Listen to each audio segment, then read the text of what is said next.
ನಮಸ್ಕಾರ ವಿದ್ಯಾರ್ಥಿಗಳೇ, ನನ್ನ ಇವತ್ತಿನ ಈ ವಿಡಿಯೋದಲ್ಲಿ ಕರ್ನಾಟಕ ಆರ್ಥಿಕತೆಯ ಮೊದಲನೇ ಚಾಪ್ಟರ್ ಆಗಿರುವಂತಹ ಪೀಠಿಕೆ ಈ ಚಾಪ್ಟರಿಂದ ಒಂದು ವಿಷಯವಾಗಿರುವಂತಹ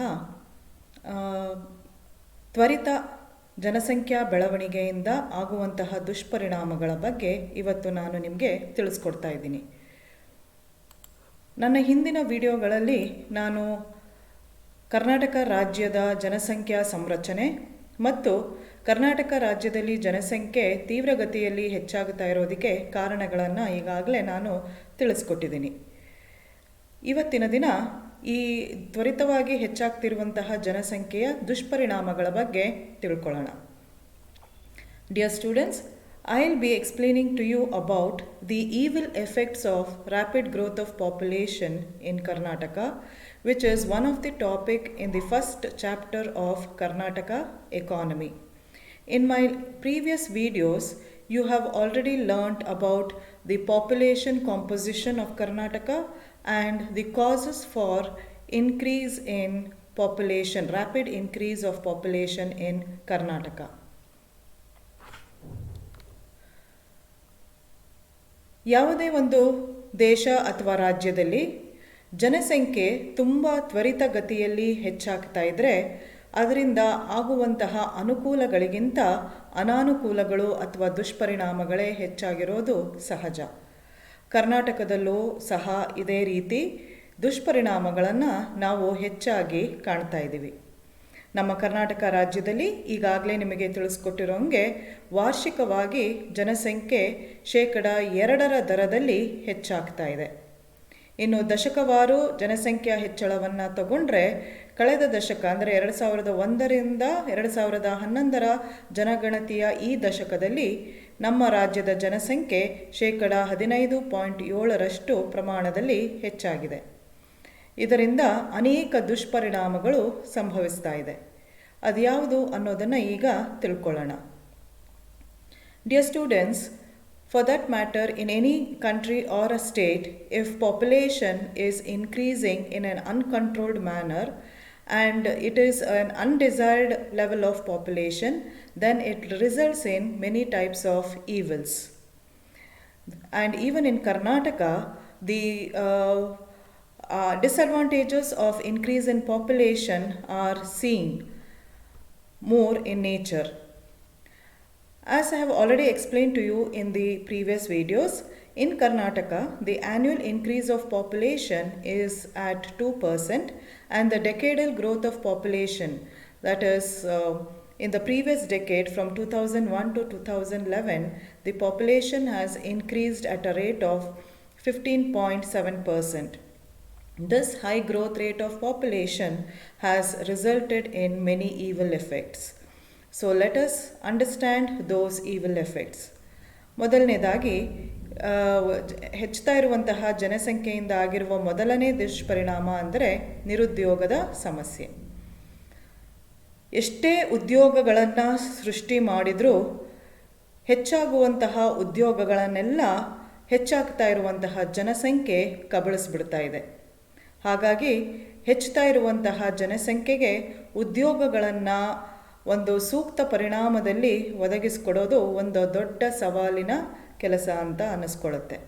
ನಮ್ಮ ಕರ್ನಾಟಕ ರಾಜ್ಯದಲ್ಲೂ ಅಷ್ಟೇ ಎಲ್ಲ ಕ್ಷೇತ್ರಗಳಲ್ಲೂ ಹೂಡಿಕೆಗಳು ಉಂಟಾಗಿ ಅನೇಕ ರೀತಿಯ ಉದ್ಯೋಗಗಳು ಸೃಷ್ಟಿ ಆಗ್ತಾ ಇದ್ದರೂ ಸಹ ಸೃಷ್ಟಿ ಆಗ್ತಾ ಇರುವ ಉದ್ಯೋಗಗಳ ಸಂಖ್ಯೆ ಹೆಚ್ಚುತ್ತಾ ಇರುವಂತಹ ಜನಸಂಖ್ಯೆಯ ಮುಂದೆ ಬಹಳ ಕಡಿಮೆ ಇರೋದ್ರಿಂದ ನಮ್ಮ ರಾಜ್ಯದಲ್ಲಿ ವ್ಯಾಪಕವಾದ ನಿರುದ್ಯೋಗ ಉಂಟಾಗಿದೆ. ಈ ನಿರುದ್ಯೋಗದಲ್ಲೂ ಕೂಡ ನಾವು ನಮ್ಮ ರಾಜ್ಯದಲ್ಲಿ ಹಲವಾರು ರೀತಿಯ ನಿರುದ್ಯೋಗಗಳನ್ನು ಕಾಣ್ತಾ ಇದ್ದೀವಿ. ಒಂದೊಂದು ವಲಯದಲ್ಲೂ ಒಂದೊಂದು ವರ್ಗದ ಜನರಲ್ಲೂ ಕಂಡು ಬರ್ತಾ ಇರುವಂತಹ ನಿರುದ್ಯೋಗದ ಸ್ವರೂಪ ವಿಭಿನ್ನ ರೀತಿಯಲ್ಲಿದೆ. ಇದರ ಬಗ್ಗೆ ನಾನು ಇನ್ನೂ ಹೆಚ್ಚು ವಿಸ್ತಾರವಾಗಿ ಮುಂದಿನ ಚಾಪ್ಟರ್ನಲ್ಲಿ ತಿಳಿಸ್ಕೊಡ್ತೀನಿ. One of the major evil effects of unemployment, of increase in population is unemployment problem. Though there are many development projects being initiated in Karnataka and lot of investments are happening in various sectors of the economy, and because of this lot of job opportunities are also being created. The jobs which are created are not sufficient for the growing population in the state. The number of jobs, new jobs created are not in the same proportion as the increase in population. This has resulted in a very serious problem, that is unemployment.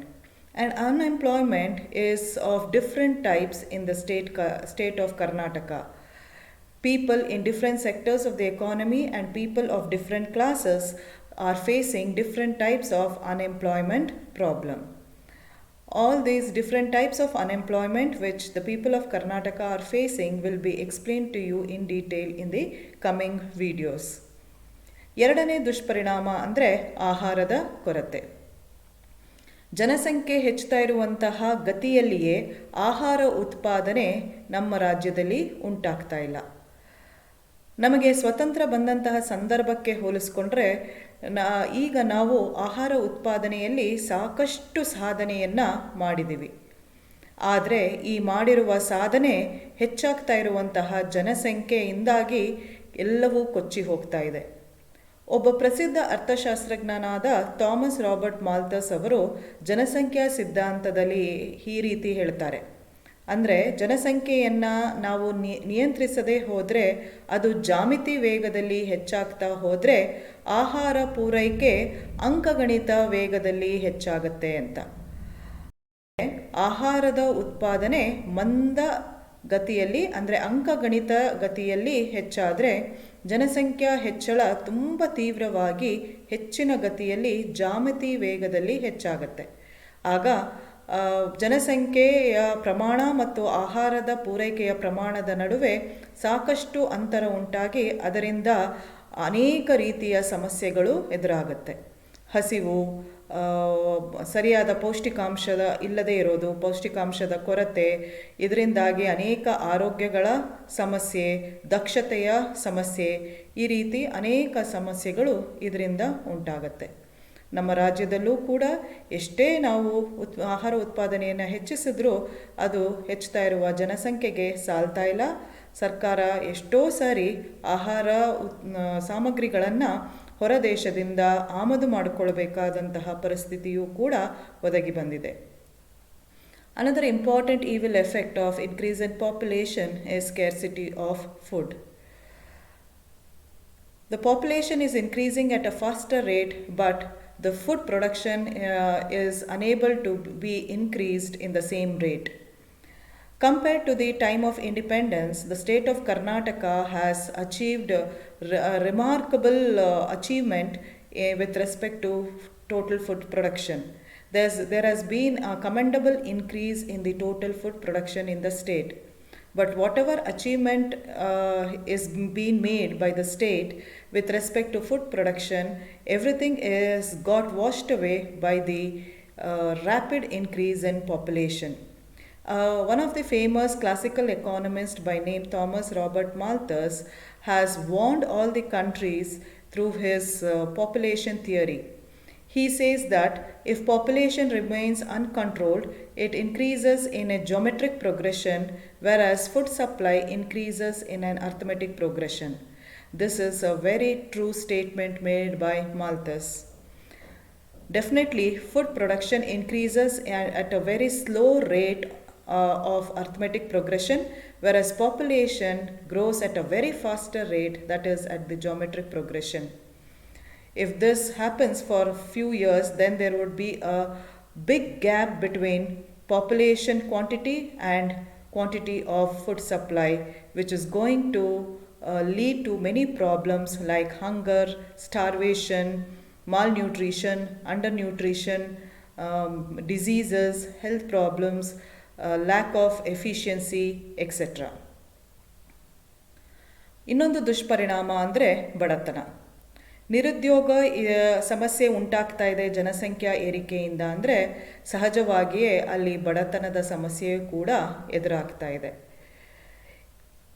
ಒಂದು ಕಡೆ ನಿರುದ್ಯೋಗ, ಜನರಿಗೆ ಮಾಡೋದಕ್ಕೆ ಕೆಲಸ ದೊರಕದೇ ಇರೋದ್ರಿಂದ ಅವರು ಬಡತನದಿಂದ ನರಳಬೇಕಾಗಿದೆ. ಉದ್ಯೋಗವನ್ನು ಮಾಡ್ತಾ ಇರೋರು ಕೂಡ ಎಷ್ಟೋ ಜನ ಅರೆ ಉದ್ಯೋಗ ಅಥವಾ ಋತುಮಾನದ ನಿರುದ್ಯೋಗ ಅಥವಾ ಮರೆಮಾಚಿದ ನಿರುದ್ಯೋಗದಂತಹ ಸಮಸ್ಯೆಯಿಂದ ಬಳಲ್ತಾ ಇರೋದ್ರಿಂದ ಉದ್ಯೋಗ ಇದ್ದವರ ಪೈಕಿಯೂ ಕೂಡ ಬಡತನ ತಾಂಡವ ಆಡ್ತಾ ಇದೆ. Poverty is another important evil effect of population.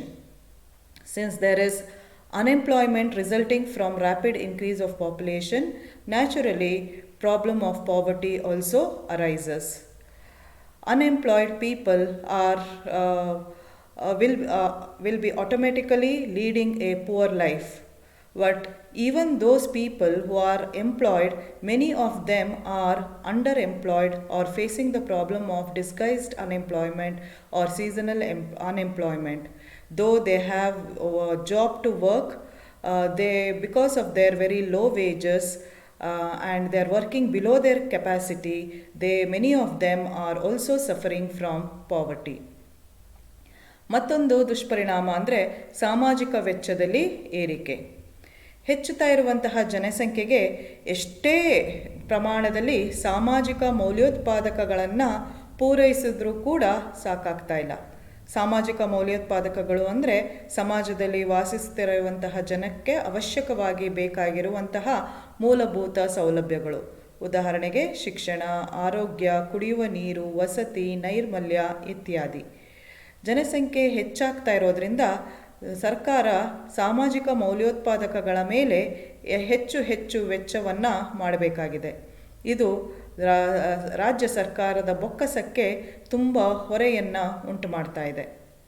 Rise in social expenditure is another evil effect of rapid increase in population.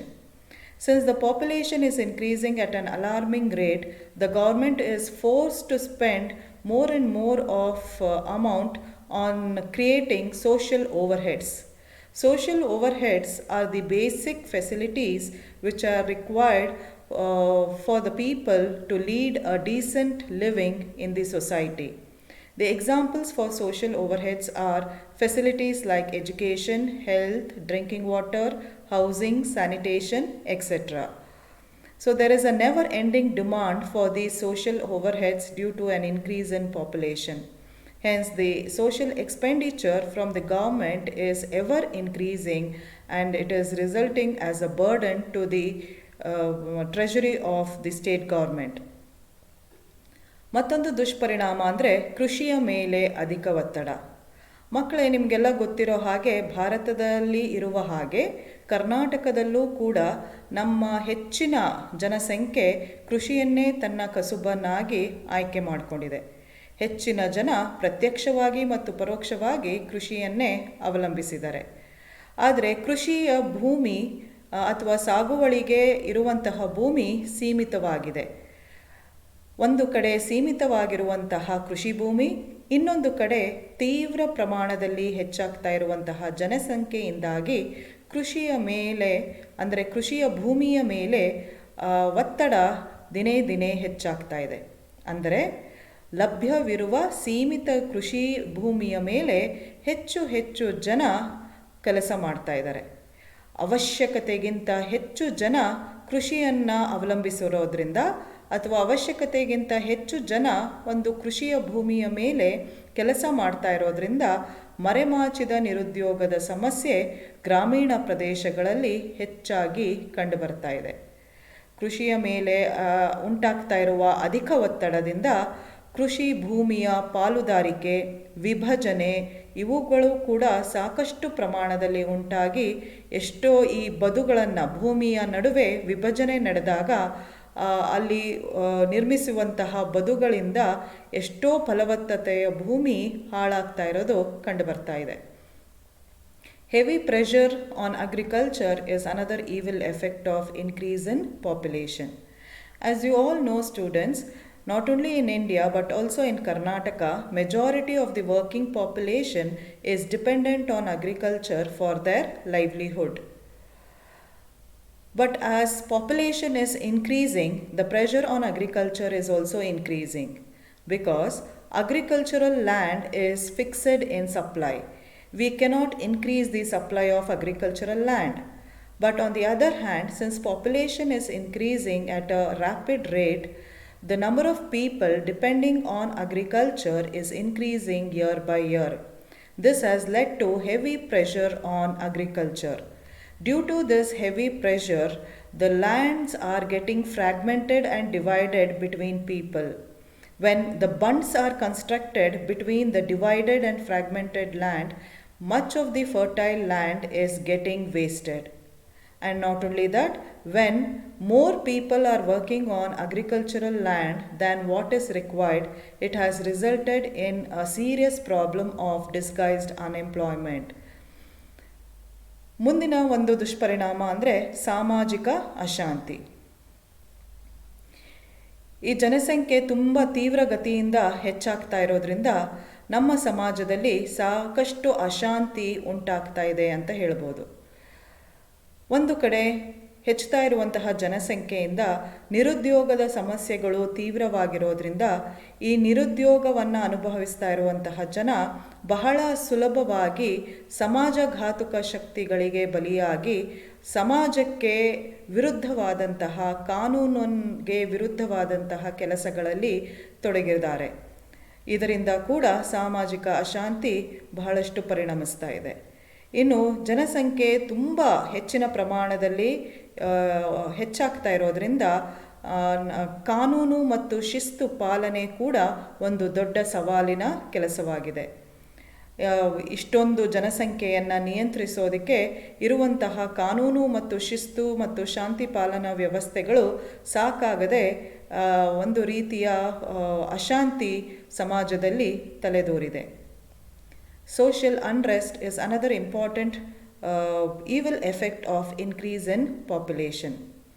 Since unemployment is a major evil effect resulting from increase in population, the unemployed people become frustrated and they become an easy prey to antisocial elements, and they indulge in the activities which are against the law. And this has resulted in social unrest. And not only that, there's lot of the law and order problem because of increase in population. The facilities available in the state to control and maintain the law and order is not sufficient for the rapid increase in population. All these factors has resulted in social unrest. ಕೊನೆಯದಾಗಿ ಇರುವ ದುಷ್ಪರಿಣಾಮ ಅಂದರೆ ಉಳಿತಾಯ ಮತ್ತು ಹೂಡಿಕೆಗೆ ನಿರ್ಬಂಧ. ಜನಸಂಖ್ಯೆ ತುಂಬ ಹೆಚ್ಚಿನ ಗತಿಯಲ್ಲಿ ಹೆಚ್ಚಾಗ್ತಾ ಇರೋದ್ರಿಂದ ನಿರುದ್ಯೋಗದ ಸಮಸ್ಯೆ ಇದ್ದು ಮತ್ತು ಆದಾಯಗಳು ತುಂಬ ಕಡಿಮೆ ಇರೋದರಿಂದ ಕುಟುಂಬ ನಿರ್ವಹಣೆಗೆ ಬರುವ ಆದಾಯ ಸಾಕಾಗದೇ ಇರೋದರಿಂದ ಬಹಳಷ್ಟು ಕುಟುಂಬಗಳಲ್ಲಿ ಉಳಿತಾಯದ ಪ್ರಮಾಣ ತುಂಬ ಕಡಿಮೆ ಇದೆ. ಉಳಿತಾಯದ ಪ್ರಮಾಣ ತುಂಬ ಕಡಿಮೆ ಇರೋದರಿಂದ ಹೂಡಿಕೆಗಳ ಮೇಲೂ ಕೂಡ ಸಾಕಷ್ಟು ನಿರ್ಬಂಧವನ್ನು ನಾವು ಕಾಣ್ತಾ ಇದ್ದೀವಿ. ಉಳಿತಾಯ ಮತ್ತು ಹೂಡಿಕೆಗಳು ಕಡಿಮೆ ಆದರೆ ಬಂಡವಾಳ ಸಂಚಯನ ಕಡಿಮೆಯಾಗಿ ಅಭಿವೃದ್ಧಿ ಕಾರ್ಯಕ್ರಮಗಳು ಕುಂಠಿತಗೊಳ್ತಾ ಇದ್ದಾವೆ. The last evil effect of increase in population is restriction on savings and investment. Since rapid increase in population is resulting in unemployment of various types, many families are finding it difficult to increase their savings. The savings from the middle and lower middle class people in Karnataka is very less, and hence the investment is also very less. When the savings and investments become very low, capital formation suffers, and because of that, development activities also suffer. ಇದಿಷ್ಟು ನಮ್ಮ ಕರ್ನಾಟಕದಲ್ಲಿ ಜನಸಂಖ್ಯಾ ಹೆಚ್ಚಳದಿಂದ ಆಗ್ತಾ ಇರುವಂತಹ ದುಷ್ಪರಿಣಾಮಗಳು. ಈಗ ಕರ್ನಾಟಕದಲ್ಲಿ ಜನಸಂಖ್ಯಾ ಸ್ಫೋಟದ ಬಗ್ಗೆ ತಿಳ್ಕೊಳ್ಳೋಣ. ನಮ್ಮಲ್ಲಿ ಜನಸಂಖ್ಯೆ ಹಲವಾರು ವರ್ಷಗಳಿಂದ ಹೆಚ್ಚಾಗ್ತಾನೆ ಬಂದು ಈಗ ನಾವು ಜನಸಂಖ್ಯಾ ಸ್ಫೋಟದ ಹಂತವನ್ನು ತಲುಪಿದ್ದೀವಿ. ಏನಿದು ಜನಸಂಖ್ಯಾ ಸ್ಫೋಟ? ಇದರ ಅರ್ಥವನ್ನು ಮೊದಲು ತಿಳ್ಕೊಳ್ಳೋಣ.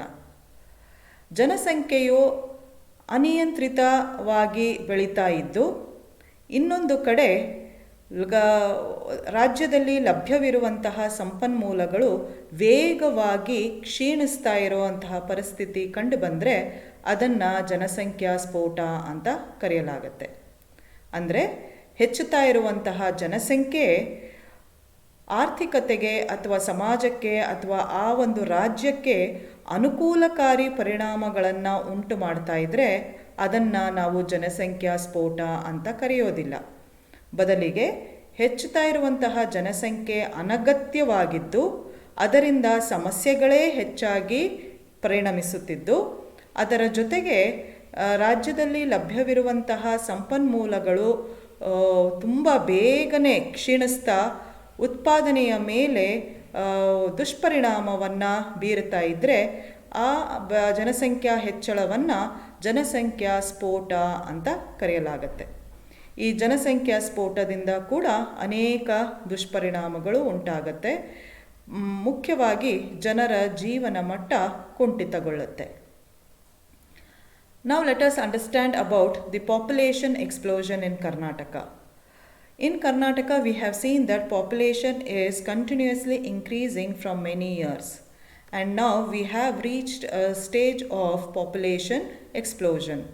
What is this population explosion? Let us understand the meaning of it first.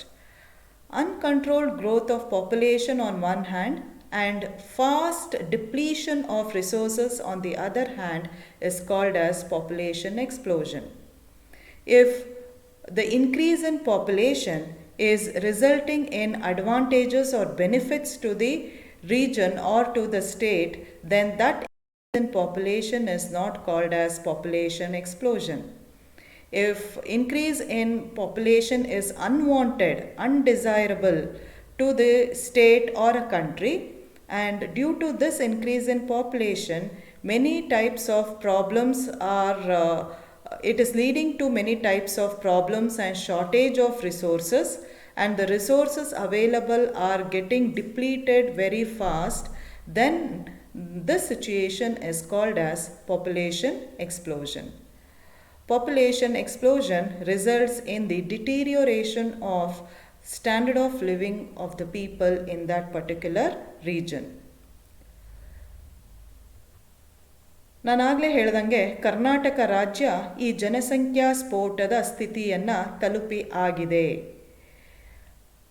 ಈ ಜನಸಂಖ್ಯಾ ಸ್ಫೋಟವನ್ನು ಕರ್ನಾಟಕ ತಲುಪಿದೆ ಅಂತ ಗೊತ್ತಾಗೋದಕ್ಕೆ ಕೆಲವೊಂದು ಅಂಶಗಳು ನಮಗೆ ಇಲ್ಲಿ ಕಂಡುಬರುತ್ತೆ.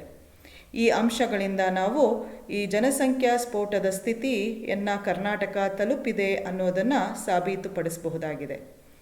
ಆ ಅಂಶಗಳು ಯಾವ್ಯಾವು ಅನ್ನೋದನ್ನು ನಾವೀಗ ತಿಳ್ಕೊಳ್ಳೋಣ. ಮೊದಲನೇದಾಗಿ, ನಮ್ಮ ರಾಜ್ಯದಲ್ಲಿ ವಾರ್ಷಿಕ ಜನಸಂಖ್ಯೆಯ ಬೆಳವಣಿಗೆಯ ದರ 2% ಹೆಚ್ಚಿರೋದು ಜನಸಂಖ್ಯಾ ಸ್ಫೋಟಕ್ಕೆ ಇರುವ ಒಂದು ಪುರಾವೆ. ವಾರ್ಷಿಕವಾಗಿ 2% ಹೆಚ್ಚಿನ ಪ್ರಮಾಣದಲ್ಲಿ ಜನಸಂಖ್ಯೆ ಹಲವಾರು ವರ್ಷಗಳಿಂದ ಹೆಚ್ಚಾಗ್ತಾ ಇದ್ದರೆ ಕ್ರಮೇಣ ಅದು ಜನಸಂಖ್ಯಾ ಸ್ಫೋಟದ ಸ್ಥಿತಿಯನ್ನು ತಲುಪುವುದು ಖಂಡಿತ. ಕರ್ನಾಟಕದಲ್ಲೂ ಕೂಡ ಇದೇ ಪರಿಸ್ಥಿತಿ ಉಂಟಾಗಿದೆ. ಎರಡನೇದು, ಕರ್ನಾಟಕ ರಾಜ್ಯದ ಆದಾಯವು ವಾರ್ಷಿಕವಾಗಿ ಸರಾಸರಿ 5% ಹೆಚ್ಚಾಗುತ್ತಿದ್ದರೂ ಸಹ ರಾಜ್ಯದ ತಲಾ ಆದಾಯ ಕೇವಲ 2.5% ದರದಲ್ಲಿ ಮಾತ್ರ ಹೆಚ್ಚಾಗ್ತಾ ಇದೆ. ಅಂದರೆ ನಮ್ಮ ರಾಜ್ಯದ ಆದಾಯ ಹೆಚ್ಚಾಗ್ತಾ ಇರುವ ಪ್ರಮಾಣದಲ್ಲಿಯೇ ತಲಾ ಆದಾಯ ಹೆಚ್ಚಾಗದೇ ಇರೋದು ಜನಸಂಖ್ಯೆಯ ತೀವ್ರ ಹೆಚ್ಚಳಕ್ಕೆ ಅಥವಾ ಜನಸಂಖ್ಯಾ ಸ್ಫೋಟಕ್ಕೆ ಇನ್ನೊಂದು ಪುರಾವೆ.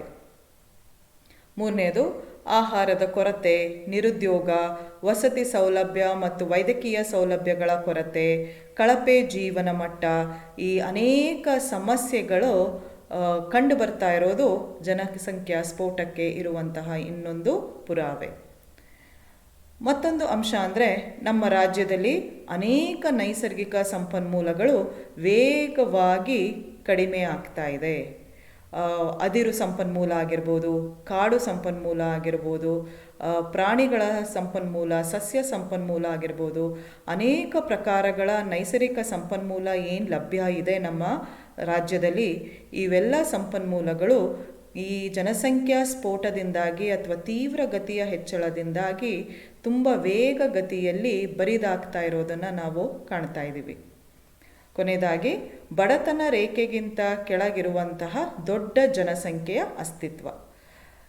ನಮಗೆ ಸ್ವತಂತ್ರ ಬಂದು ಇಷ್ಟು ವರ್ಷಗಳು ಕಳೆದ ನಂತರವೂ ಬಡತನ ನಿರ್ಮೂಲನೆಗಾಗಿ ಸರ್ಕಾರದಿಂದ ಸಾಕಷ್ಟು ಕಾರ್ಯಕ್ರಮಗಳು, ಯೋಜನೆಗಳನ್ನು ಕಾರ್ಯಗತಗೊಳಿಸಿದ ಮೇಲೂ ಸಹ ಈಗಲೂ ಕರ್ನಾಟಕದಲ್ಲಿ 21% ಜನಸಂಖ್ಯೆ ಬಡತನ ರೇಖೆಗಿಂತ ಕೆಳಗೆ ವಾಸಿಸ್ತಾ ಇರೋದು ಜನಸಂಖ್ಯಾ ಸ್ಫೋಟಕ್ಕೆ ಇರುವ ಮತ್ತೊಂದು ಉದಾಹರಣೆಯಾಗಿದೆ. The Karnataka state has reached the stage of population explosion.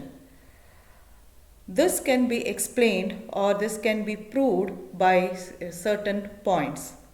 The first one is population in Karnataka is increasing at an annual growth rate of more than 2%. In any country or a state, if the population continuously increases at an annual rate of more than 2% for many years, it is very sure that the country or that state will reach the stage of population explosion. Though the Karnataka state income is increasing annually at 5%, per capita income is increasing only at 2.5%. So the per capita increase is lesser than the increase in the state income. This is because the rapidly increasing population is eating away all the state income which has been produced or increased. The third one is existence of many problems like food scarcity, unemployment, shortage of housing facility, medical facilities, very low standard of living of majority of people, etc. is another proof towards population explosion. In spite of a commendable achievement in food production or in job creation or many measures have been taken by the government to provide social basic facilities, there are many types of problems which the people are facing prove that the state has reached the stage of population explosion. The next point is fast depletion of many natural resources. Karnataka state is gifted with many types of natural resources, but in recent years it is found that these natural resources, namely the forest resource, the flora, the fauna, or the mineral resource, etc., are depleting or getting decreased at a faster rate. So this also proves the existence of population explosion. Lastly, the existence of large population below the poverty line in the state. In spite of many measures being undertaken by the government and many schemes and programs have been introduced since independence to alleviate poverty, still 21% of the population lies below the poverty line. So this is another fact which proves the population explosion condition in Karnataka. So ಇದುವರೆಗೂ ವಿದ್ಯಾರ್ಥಿಗಳೇ ಕರ್ನಾಟಕ ರಾಜ್ಯ ತೀವ್ರ ಗತಿಯಲ್ಲಿ ಅಭಿವೃದ್ಧಿಯನ್ನು ಹೊಂದುತ್ತಾ ಇರುವಂತಹ ರಾಜ್ಯವಾಗಿಯೇ ಉಳಿದಿದೆ. ಅಭಿವೃದ್ಧಿಯ ಮಟ್ಟವನ್ನು ತಲುಪದೇ ಇರೋದಕ್ಕೆ ಜನಸಂಖ್ಯೆಯ ತೀವ್ರ ಗತಿಯ ಹೆಚ್ಚಳವೂ ಕೂಡ ಒಂದು ಪ್ರಮುಖವಾದ ಕಾರಣವಾಗಿದೆ. ಅನೇಕ ಸಮಸ್ಯೆಗಳನ್ನು ಕರ್ನಾಟಕ ರಾಜ್ಯ ಈ ಜನಸಂಖ್ಯೆಯ ಮಿತಿಮೀರಿದ ಬೆಳವಣಿಗೆಯಿಂದಾಗಿ ಎದುರಿಸ್ತಾ ಇದೆ. ಈ ಜನಸಂಖ್ಯೆಯ ತೀವ್ರಗತಿಯ ಹೆಚ್ಚಳ ನಮ್ಮ ರಾಜ್ಯದ ಆರ್ಥಿಕ ಅಭಿವೃದ್ಧಿಗೆ ಅಡ್ಡಿಯಾಗೋದಲ್ಲದೆ ಅನೇಕ ವಿಧದ ದುಷ್ಪರಿಣಾಮಗಳನ್ನು ಕೂಡ ಉಂಟು ಮಾಡ್ತಾ ಇದೆ ಅನ್ನೋದನ್ನು ಇದುವರೆಗೂ ತಿಳ್ಕೊಂಡಿದ್ದೀವಿ.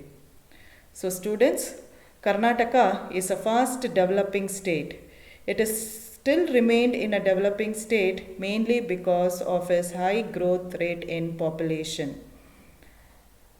This rapidly growing population is proved to be a hindrance to the economic development of the state, and it has also resulted in various evil effects and very serious problems such as population explosion. So, thank you all.